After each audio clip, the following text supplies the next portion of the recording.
Puji Tuhan, selamat pagi Bapak Ibu Saudara sekalian. Selamat kita beribadah walaupun kita tidak bersama-sama di gereja.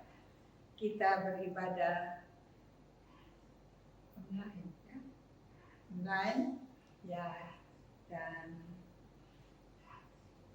saya tetap berharap kepada seluruh sidang jemaat Tuhan supaya ambil bagian, ambil waktu untuk bersekutu bersama-sama.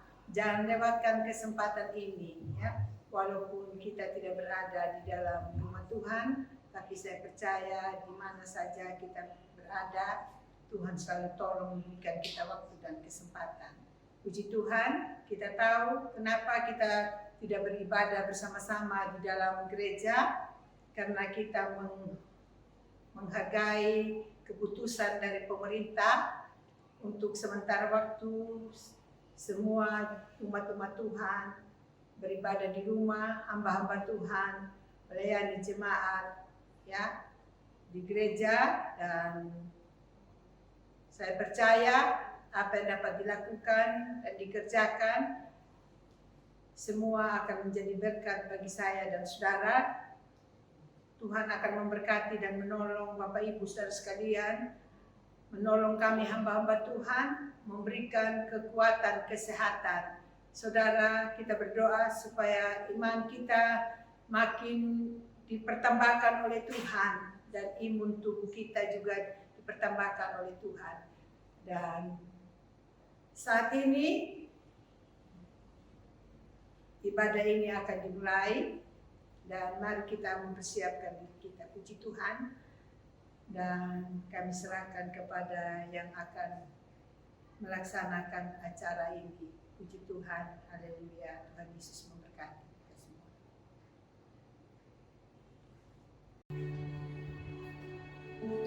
Shalom, selamat pagi seluruh jemaat GPDC Cibubur.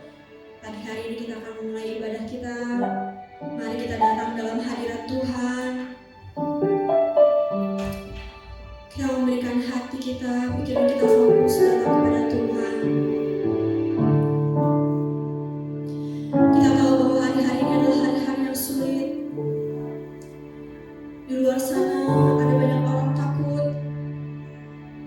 Tapi kita mau punya iman karena kita punya Tuhan. Tuhan yang ajaib, Tuhan yang berkuasa. Kita harus punya iman yang teguh. Kita tidak boleh takut. Kita harus tetap punya kekuatan di dalam Tuhan. Mari pada saat pagi hari ini kita mau tetap datang kepada Tuhan. Kita mau tetap menyembah Tuhan dengan segenap hati kita, dengan segenap jiwa kita. Katakan, ku datang Tuhan.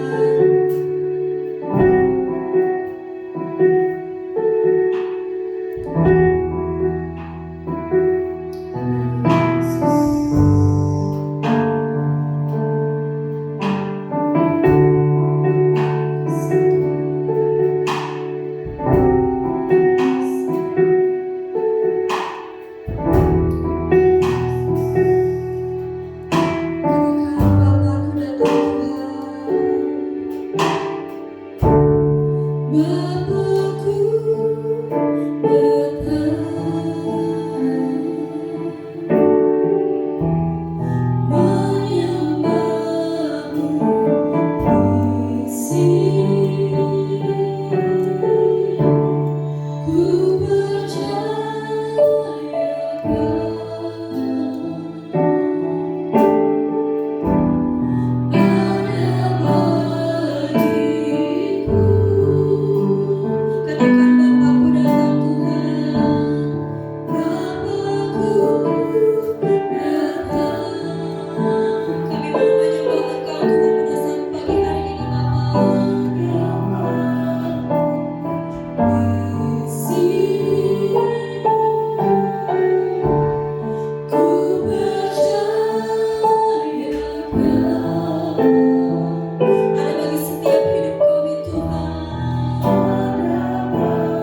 hamba-hamba Tuhan, pelayan-pelayan Tuhan.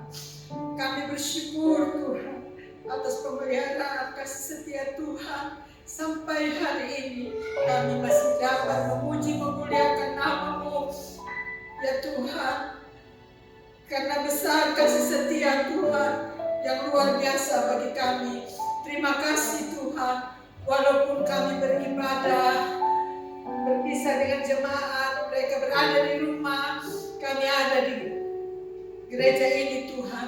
Tapi hati kami tetap bersyukur, memuji memuliakan nama-Mu. Sebab anugerah Tuhan yang memelihara kami siang dan malam. Oleh sebab itu Bapa di sorga, kami mohon kepadamu, berkatilah ibadah kami pada hari ini, dari awal pertengahan sampai pada penghabisannya. Engkau mengurapi memakai seluruh hamba-hamba Tuhan, pelayan-pelayan Tuhan. Dan biarlah urapan Tuhan yang baru selalu menyertai mereka dalam pelayanan. Apa saja yang dapat kami lakukan Tuhan, biar semua untuk hormat kemuliaan nama Tuhan. Berkati dan jaga seluruh sidang jemaat. Berkati kami hamba-hamba Tuhan. Kami serahkan seluruh keberadaan kami dalam tangan-Mu. Terima kasih Tuhan. Segala pujian kami hanya bagi-Mu. Dalam nama Tuhan Yesus Kristus, kami akan buka dan menaikkan ibadah ini. Haleluya. Puji Tuhan. Amin.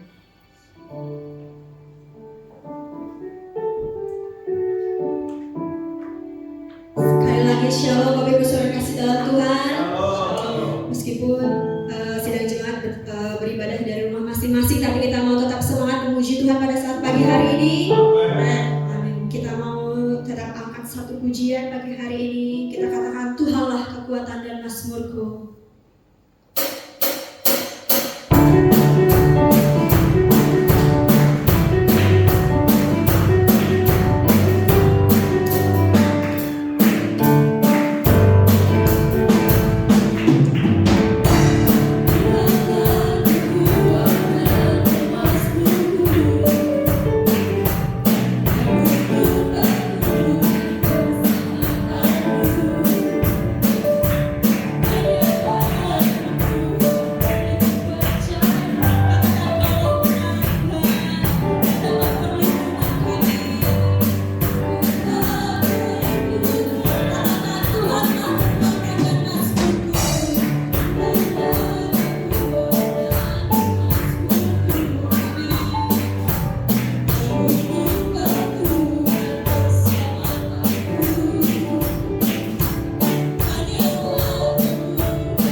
masuk dalam hadirat Tuhan, kita akan mempersiapkan hati dan pikiran kita untuk mendengarkan firman Tuhan. Haleluya Yesus.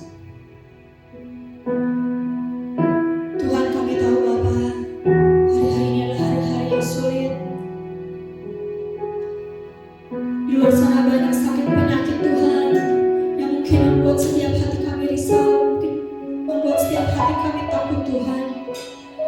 Tapi kami percaya Bapa, dengan iman kami mau tetap berjalan menjalani setiap kehidupan kami.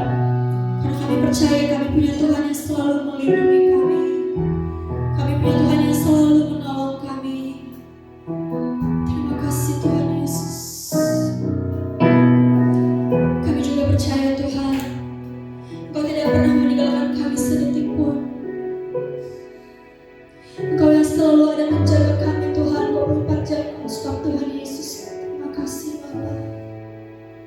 Berikan kami iman yang kuat Tuhan, berikan kami iman yang kuat Tuhan, agar kami tetap bisa bertahan Tuhan Yesus dalam menjalani kehidupan kami yang sulit hari-hari ini Tuhan. Hanya Engkau satu-satunya yang bisa kami andalkan dalam setiap kehidupan kami Tuhan. Kami tidak bisa berharap pada siapapun Tuhan Yesus. Kami hanya takut berharap kepada Engkau Tuhan. Kita akan satu pujian, katakan Engkau Tuhan yang setia.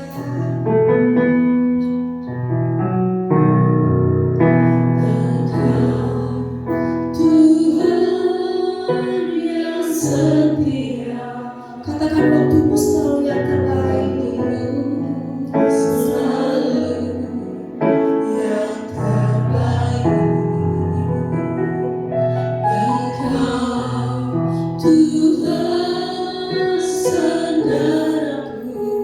Kami hanya berharap kepadamu Bapa.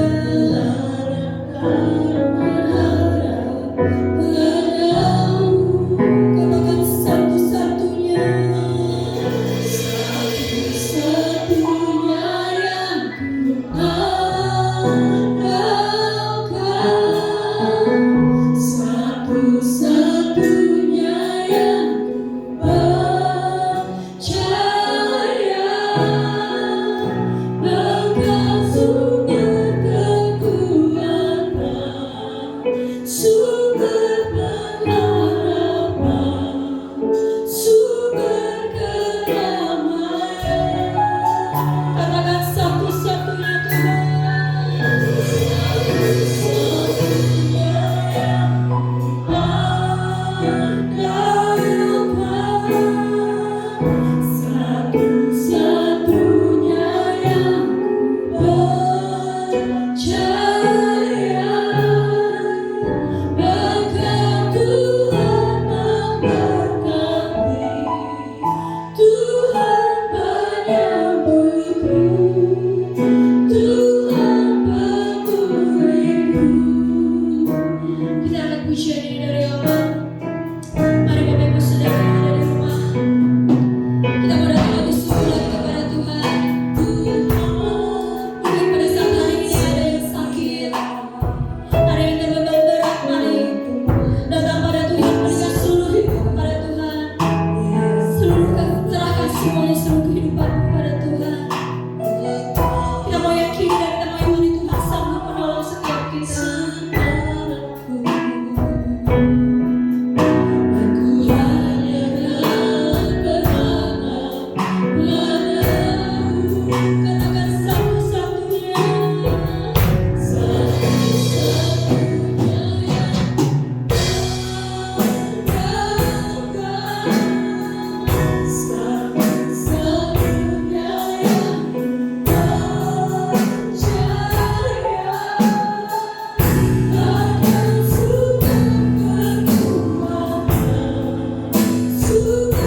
kami Bapa. Terima kasih Tuhan Yesus. Sebentar Tuhan kami akan mendengarkan firman Tuhan. Buka setiap hati kami Tuhan Yesus. Biar firman yang boleh diberitakan ini boleh tertanam dalam setiap hati kami Tuhan. Boleh tumbuh dalam setiap hati kami Tuhan Yesus. Dan boleh berbuah Tuhan Yesus dalam setiap kehidupan kami. Kami boleh menjadi pelaku firman yang benar di hadapan Engkau Tuhan. Berkati hamba-Mu Tuhan Yesus yang akan menyampaikan firman Tuhan. Kiranya Tuhan memberkati beliau Tuhan. Biar firman disampaikan boleh bisa menjadi kekuatan dalam setiap kehidupan kami Bapa. Terima kasih Tuhan Yesus. Ampuni Tuhan segala dosa dan kesalahan kami Bapa. Biar kami boleh layak Tuhan Yesus menerima firman Tuhan. Terima kasih Tuhan Yesus. Hanya di dalam nama Tuhan Yesus kami siap untuk mendengarkan firman Tuhan. Haleluya. Amin. Shalom, salam sejahtera bagi kita sekalian pada hari ini, hari yang luar biasa yang Tuhan jadikan bagi kita sekalian. Kita mau mendengar suara daripada Tuhan lewat firman-Nya yang sudah dirangkum, yang sudah dinyatakan lewat firman Tuhan Alkitab yang kita miliki pada saat ini.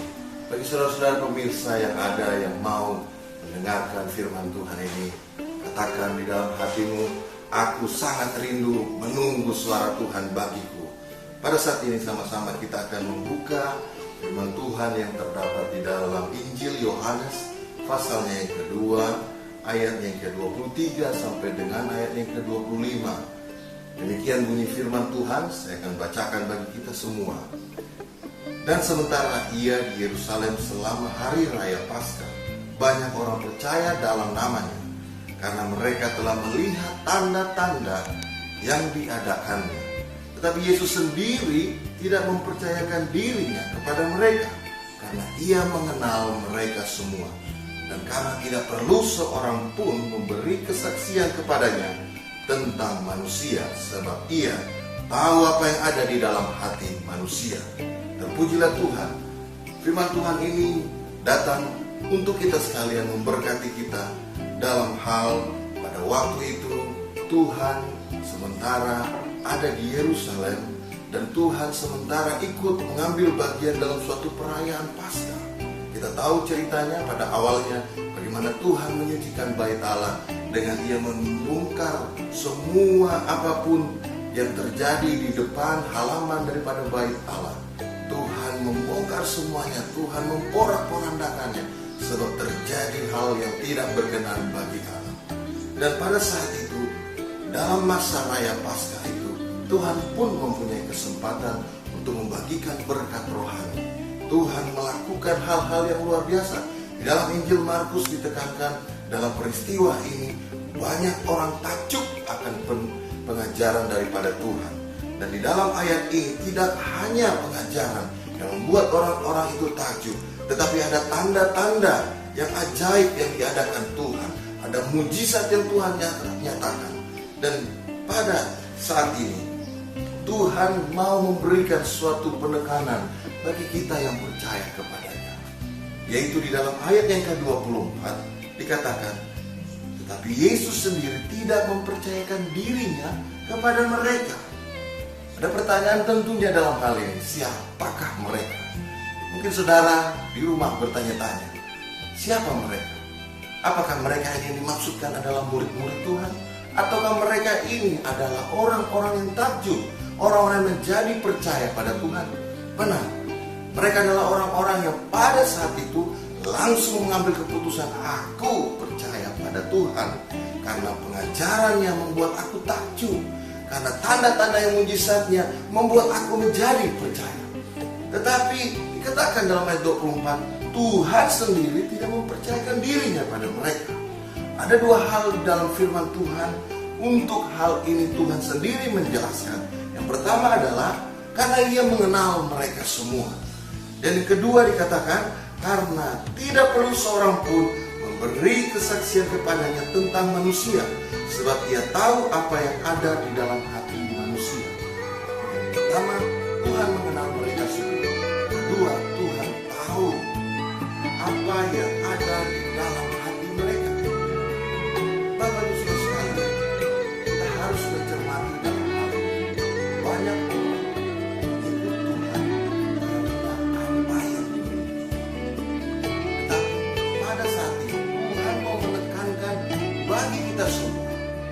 agar kita tidak hanya mencintai, mengasihi Allah karena apa yang Dia punya, tetapi marilah kita mengasihi Dia karena pribadinya.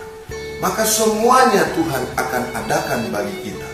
Dikatakan hal yang pertama, karena Ia mengenal mereka semua.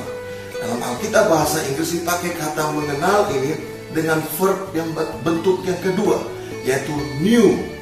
Jadi I knew them. Tuhan tahu mereka. Berarti sebelumnya Tuhan tahu dasarnya kenapa mereka percaya. Dan Tuhan tahu apa dibalik daripada motivasi mereka untuk percaya pada Tuhan. Dan Tuhan kenal mereka. Bukan pada saat itu Tuhan kenal, tapi sebelumnya Tuhan sudah kenal hati mereka. Sehingga Tuhan tidak mempercayakan diri mereka. Kita boleh mengambil suatu firman Tuhan yang terdapat dalam Injil Matius pasalnya yang ke-7. Ayat yang ke-21 hingga ayat 23 adalah ayat yang mungkin sering kali kita dengar. Tapi mari kita akan simak ayat-ayat ini. Saya akan bacakan bagi kita semua. Matius pasal 7 ayat 21 sampai 23. Bukan setiap orang yang berseru kepadaku, Tuhan, Tuhan, akan masuk ke dalam kerajaan surga, melainkan dia yang melakukan kehendak Bapa-Ku yang di surga. Pada hari terakhir banyak orang akan berseru kepadaku, Tuhan, Tuhan, bukankah kami bernubuat demi nama-Mu dan mengadakan banyak mujizat demi nama-Mu juga? Pada waktu itulah aku akan berterus terang kepada mereka dan berkata, aku tidak pernah mengenal kamu. Menyalah daripadaku, kamu sekalian pembuat kejahatan. Allah berbicara kepada setiap orang-orang yang luar biasa dipakai. Tuhan pakai mereka. Tetapi pada hari terakhir dikatakan ayat 22, Tuhan akan berterus terang. Tuhan akan mengeluarkan apa yang jadi isi hatinya dengan Dia mengatakan bahwa aku tidak pernah mengenal kamu. Sekalipun kamu membuat banyak mujizat, mengadakan tanda-tanda heran, menyembuhkan banyak orang, tapi Tuhan katakan, aku tidak pernah mengenal kamu. Nyala daripadaku kamu sekalian pembuat kejahatan. Dalam Alkitab Amplified Bible dijelaskan pembuat kejahatan di sini adalah orang yang disregarding my commands. Artinya orang yang mengabaikan perintah Tuhan. Dalam hal ini tentunya kita sama-sama mengerti, bagi Allah adalah suatu kekejian kalau orang tidak mengindahkan perintahnya. Jadi melakukan perintah Tuhan adalah hal yang hakiki bagi kita. Bukan menikmati berkat Tuhan saja, tetapi melakukan apa yang menjadi keinginan hati Tuhan. Maka kita akan menjadi pribadi yang Tuhan akan percayakan dirinya. Ada banyak orang bangga dengan setiap hal-hal yang dia miliki, padahal itu bukan yang dia miliki. Itu hanyalah yang dipercayakan Tuhan. Tuhan pakai mereka menjadi alat. Tidak lebih daripada itu. Mengenai hubungan pribadi, itu harus ada. Dan yang kita kejar adalah menjalin hubungan pribadi dengan Allah. Dan inilah yang harus tertanam baik dalam kehidupan kita, dalam mengiring akan Tuhan. Dan hal yang selanjutnya dikatakan dalam Injil Yohanes pasal 2 ayat yang ke-23 dan 25, di mana Tuhan tidak mempercayakan dirinya kepada mereka semua yang takjub, yang menjadi percaya karena tanda-tanda heran, karena pengajaran yang hidup yang luar biasa dilakukan oleh Tuhan. Tuhan katakan Ia tidak mengenal mereka karena Ia mengenal siapa mereka pada sebelumnya. Dan Tuhan tahu dari dasarnya sampai mereka katakan percaya, tetap itu tidak akan berubah. Makanya Tuhan katakan Ia mengenal mereka. Mengenal bukan karena positif yang ada di dalam kehidupan mereka, tetapi mengenal karena ada yang negatif daripada mereka yang Tuhan tidak sukai. Sehingga Tuhan katakan Tuhan tidak mempercayakan diri mereka karena Tuhan mengenal mereka. Dan yang kedua dikatakan karena tidak perlu seorang pun memberi kesaksian kepadanya tentang manusia, sebab Ia tahu apa yang ada di dalam hati manusia. Tuhan tahu apa yang ada di dalam hati manusia. Dan banyak kita datang kepada Tuhan, kita hanya mau jangan sampai berkat Tuhan ini lari daripadaku. Tetapi pada dasarnya mereka meragukan kekuatan daripada ibadah itu. Kita boleh melihat di dalam suratan Rasul Paulus kepada anak yang sah secara iman, yaitu Timotius, di dalam suratannya yang kedua, 2 Timotius, pasalnya yang ketiga, ayatnya yang kelima, dikatakan secara lahiriah mereka menjalankan ibadah mereka, tetapi pada hakikatnya mereka memungkiri kekuatannya. Jauhilah mereka ini. Ada hal-hal yang Tuhan katakan dalam kehidupan manusia di akhir zaman. Dan yang paling terakhir Tuhan katakan, dari semua yang melakukan hal-hal yang tidak berkenan kepada Tuhan, tetapi ada orang yang masih beribadah, menjalankan ibadah, beribadah pada Tuhan, tetapi mereka hanya melakukannya secara lahiriah. Dan mereka pada hakikatnya tidak percaya. Dalam artian mereka meragukan, apa benar dengan ibadah ini aku dapat semakin diberkati. Tetapi setengah dalam hatinya pun berkata, aku tidak melewatkan sebenarnya. Siapa tahu aku dapat berkat daripada ibadah ini. Jadi dengan kesimpulan Tuhan tahu bahwa secara lahiriah mereka menjalankan ibadah ini karena ada suatu motivasi, modus di dalam hati mereka, bukan yang tulus kepada Tuhan, sehingga mereka secara hakikatnya mereka melakukan itu, tapi memungkiri kekuatan daripada ibadah. Ibadah dalam hal ini dijelaskan adalah dikaios dalam bahasa Yunani, yaitu kehidupan yang menjadi saleh, kehidupan yang menjadi kudus, kehidupan yang menjadi suci. Tuhan mau kita beribadah supaya hidup kita diproses, hidup kita Tuhan pangkas, Tuhan pahat bagian-bagian yang dapat mencelakai kita, bagian-bagian yang tidak berkenan, sehingga kita tidak menjadi pribadi yang saleh, tidak menjadi pribadi yang suci. Tuhan mau kita semakin rajin beribadah, maka kita akan menjadi pribadi yang suci, pribadi yang saleh. Inilah kekuatan ibadah, kita menjadi pribadi yang saleh di hadapan Tuhan.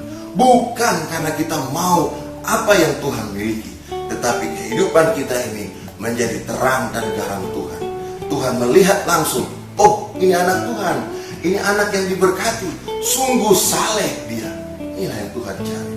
Kalau kita mau melakukan hal ini semua, percayalah, Tuhan akan mempercayakan dirinya kepada kita semua. Ayat yang terakhir, sama-sama kita sering dengar ayat ini juga di dalam Injil Matius pasal 6 ayat 33. Dikatakan, tetapi carilah dahulu kerajaan Allah dan kebenarannya, maka semuanya itu akan ditambahkan kepadamu. Dikatakan di dalam ayat 31, 2 ayat sebelumnya, sebab itu janganlah kamu khawatir dan berkata, apakah yang akan kami makan dan apakah yang akan kami minum, apakah yang akan kami pakai. Dikatakan ayat 32, semua itu dicari bangsa-bangsa yang tidak mengenal Allah. Semua itu dicari oleh bangsa-bangsa yang tidak mengenal Allah. Kita tidak dapat memungkiri, kita pun mencari hal itu. Tapi Tuhan katakan, carilah dahulu kerajaan Allah, maka kita akan mendapatkan apa semua tanpa sesuatu yang kita pernah pikirkan, kita bayangkan, Tuhan sediakan bagi kita semua. Haleluya, berkat Tuhan bagi kita semua. Tuhan Yesus memberkati.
damai sejahtera dari Allah Bapa, cinta kasih sayang penyertaan pimpinan dari Roh Kudus akan menyertai saya dan saudara mulai siang hari ini sampai selama-lamanya. Dalam nama Tuhan Yesus Kristus kami berdoa dan mengucap syukur kepada-Mu. Haleluya, puji Tuhan.